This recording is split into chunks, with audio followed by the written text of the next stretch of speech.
every time she walks down the street. Another girl in the neighborhood wishes mine, she looks so good. I wanna hold her tight. Yeah, teenage kicks right through the night.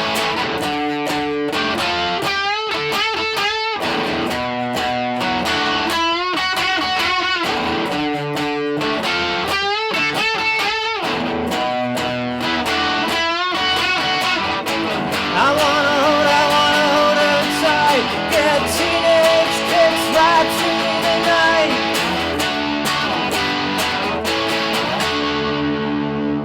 Hello there, I'm Adrian, and today we're looking at how to play Teenage Kicks by the Undertones, a song that's so good that John Peel famously played it twice in a row on his Radio 1 show back in the 70s. And it's a song that I teach an awful lot to private guitar students of mine, A, because it's a fantastic song and it's good fun to play, and B, because if you're a beginner or an early intermediate type of player, it's a really good way to get some basic major and minor bar chords and some power chords into your playing. So I'm going to assume for the purposes of this lesson that you already know your 6-string root major and minor bar chords. If you're not sure about that, you might want to check out I've got a couple of bar chord lessons on my website. You might want to look at those first before attempting to play this song. But let's get started with what I guess is the main chord progression. It's the intro to the song and also the verse of the song. It goes like this.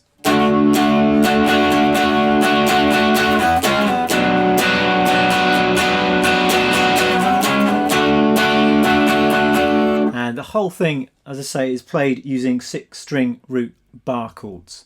I think it is played using just these 6-string root shapes rather. I mean, you could possibly play some of these chords using 5th-string root shapes as well, but just from listening to the original recording and watching a few live videos, I'm fairly certain it's played using these 6-string root shapes. And there is something a bit punkier and more primitive about just sticking to these 6-string root bar chords and shifting them up and down the neck rather than using other forms. So the main chord progression starts with a D bar chord up at the 10th fret, just a standard D major bar chord.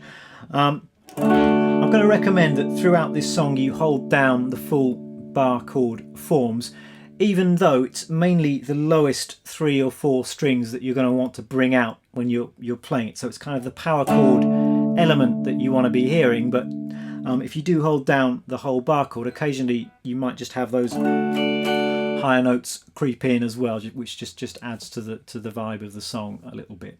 So we're going to start with this D chord, and we've got a bar on that, 2, 3, 4, 1, 2, 3, and then another 3 beats. And then what happens is we're just going to move that chord down 1 fret to a C sharp chord just for 1 beat, and that's like a kind of little passing chord on the way down to a B minor chord, which is another just a 6-string root B minor bar chord at the 7th fret.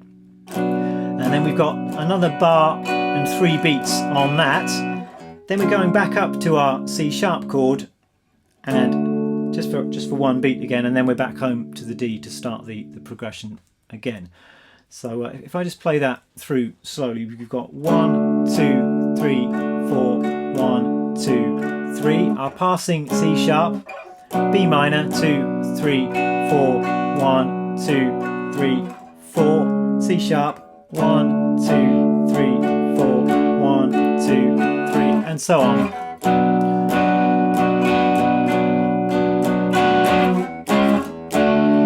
You can see that we're essentially the chord progression is just D moving to B minor, but we've got that little C sharp passing chord on beat 4 of the bar, which just links the 2 chords together. As far as the right hand goes, I'm playing this kind of rhythm.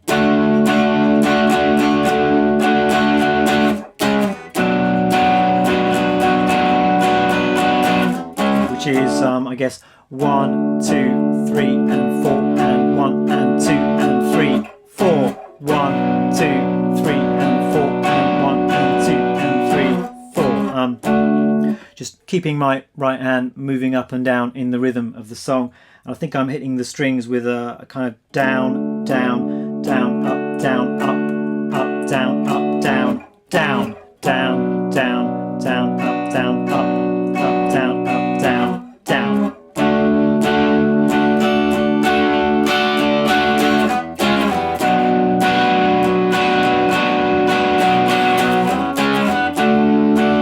As I said before, just emphasising the lowest notes in these chords. It's going from D major to B minor. This little passing chord, not really sure whether it's major or minor, and it probably doesn't particularly matter. I mean, this is kind of punk music after all, so I think I'm holding down a major bar chord shape for that, but I'm tending just to emphasise the lowest three notes anyway, so it's more of a power chord in that instance. So that's the verse of the song, which repeats over a few times, and then going into the chorus it goes like this. So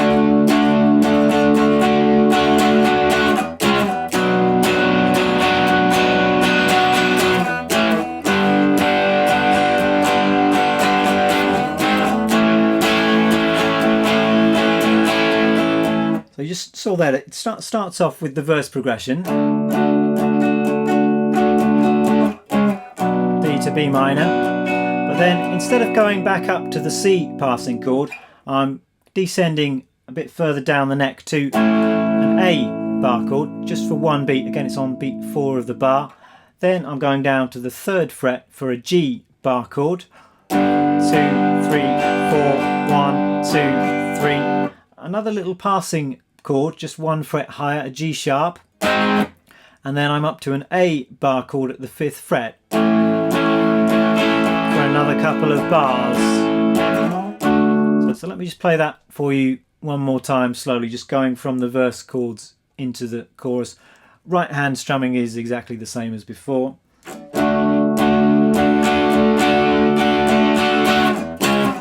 the B minor, A passing chord, G, G sharp to A. And then we go back into the verse again. So those are the basic rhythm guitar parts to the song. We've got the verse, and then we've got the chorus where we just come a bit lower down the neck and play those G and A bar chords. There are a couple of little instrumental sections in the song as well. Towards the start of the song there's a kind of chord-based instrumental break, and then towards the end of the song there's more of a proper kind of guitar solo. Now the first instrumental break sounds like this. We've got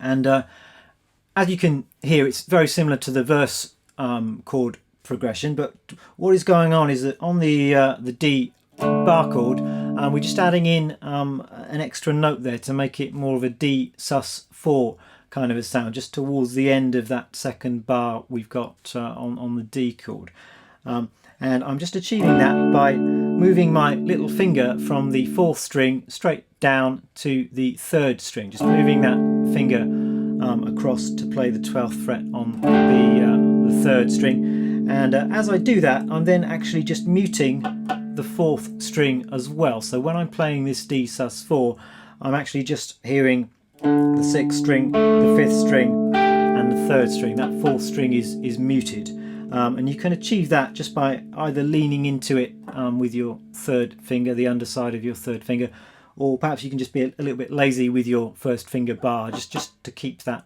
4th string quiet, and you get that quite nice sus4 sound. That's certainly what it sounds like to me on the record. You could possibly play this down at the 5th fret with a 5th string root bar chord, getting the sus sound like that, but it just doesn't sound quite as primitive and punky as playing it up here at the 10th fret. So rhythmically, the right hand is doing exactly the same thing, and I think we're we're moving that little finger across on beat 2 of the second bar. So we've kind of got 1, 2, 3, and 4, and 1, and 2, and 3, and 4. So one more time, it's 1, 2, 3, and 4, and 1, and 2, and 3, and 4. And then on the and of 3, we're lifting up our little finger to get the major sound, and then on beat 4 we're just moving our little finger back to its original position on the 4th string at the 12th fret. Probably making that sound a bit complicated. It's not actually that complicated. It all works fairly naturally if you just listen to the recording. But just one more time slowly. We've got 1 and 2 and 3 and 4 and 1 and 2 and 3, and then we carry on. We're down to the B minor, just the same as before. The passing C sharp, back to D, D sus,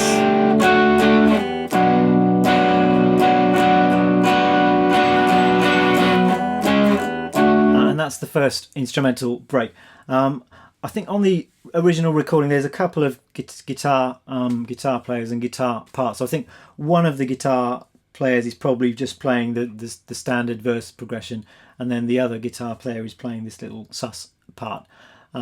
And you notice that when I'm doing the suspended chord, I'm just going straight down to the B minor and leaving out that C sharp chord just during this instrumental section. So now it just remains for us to look at the guitar solo, which is, I think, a really great little guitar solo. Very simple, very effective. It goes like this.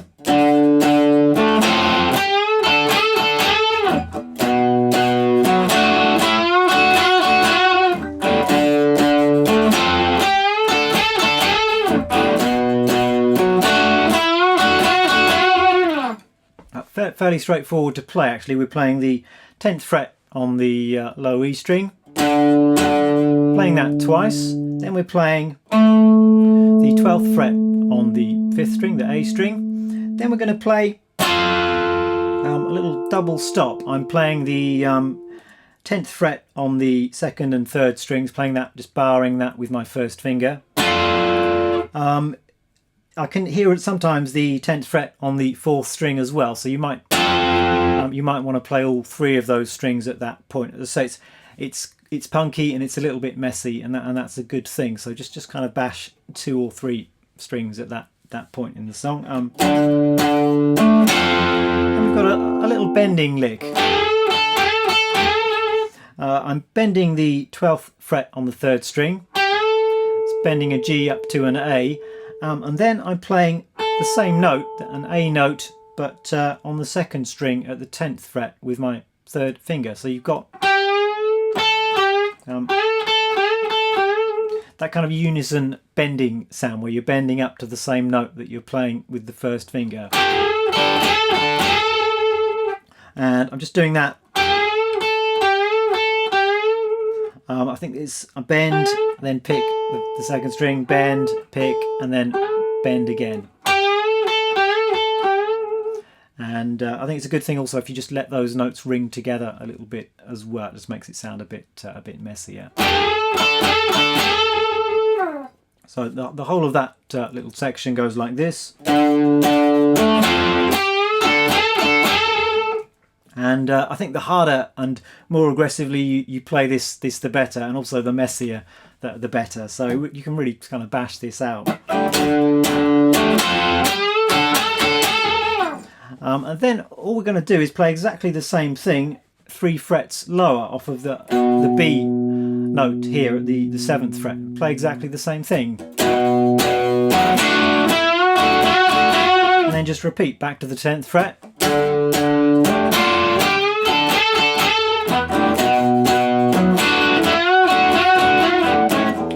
Then we're back into just a final repeat of the chorus, and all that's left then is just this little ending bit, which goes like this.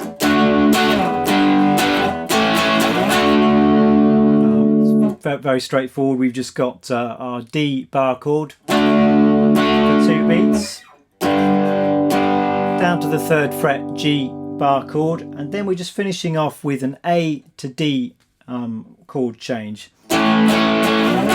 Oops, just switched off my pickup. So it's an A to D. The rhythm there is 1 and 2 and. So we're ending on an upbeat, on a push. It's on the and of 2, I think. 1 and 2 and.